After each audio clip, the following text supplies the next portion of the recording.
2010, my dad calls me. I'm from Southern California. I'm from about an hour south of LA. Grew up in Orange County. And my Los Angeles Times, the newspaper I grew up reading. And he said, you've got to read these articles about the city of Bell. It's just unfathomable. And I knew Bell like an off-ramp off, I think it was the 710 freeway. And I didn't know anything about it, although, you know, it was 40 minutes from my home. And the LA Times day after day was documenting one of the most astonishing examples of corporate corruption I've ever seen. The entire infrastructure of the town was corrupted.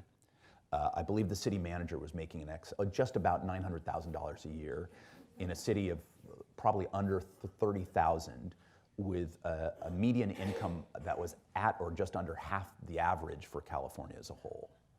City council members were making six figures for this part-time job. There were contracts given up for tens of millions of dollars where they didn't know where the money went. And when people, I went there to do a story to hail, you know, this is great civic-minded reporting, relentless by the Los Angeles Times, and I think it's important to highlight terrific reporting and say, how did this get done? And I went there and it was great. But the fascinating thing is I also spoke to about 30 residents of the town. And what I learned was, you know, this was a town where police served as the enforcement arm of this ruling political cadre. And so dissidents and critics were scared and silenced. One guy who decided to run for city council undecided to run after there was severed rabbits, decapitated rabbits appeared in his backyard.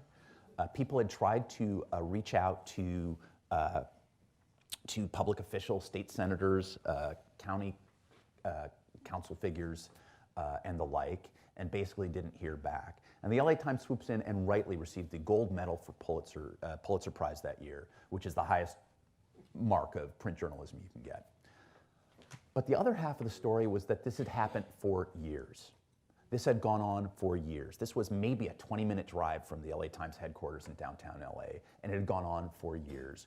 And the LA Times answer is reasonable. There's something like 60-some municipalities in greater Los Angeles for them to cover, and then there are also all these water boards and utilities and other things they have to cover, and they physically can't do it even with what is, you know, many hundreds of journalists, and by the way, in 2010 was a lot more than it is now.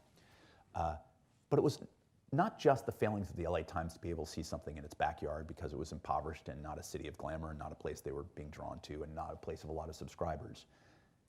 It was also that there were all these tiny, smaller newspapers serving the area that had basically seen their finances and their resources collapse.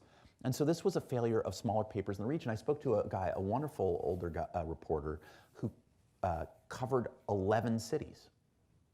He had gotten to the point where he was lucky if he received by email or fax an agenda for what the council had done from these cities or what they were about to do. He could not cover them all himself.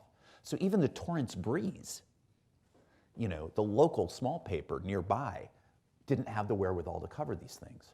So the thing to remember is twofold. One is we don't know what we don't know.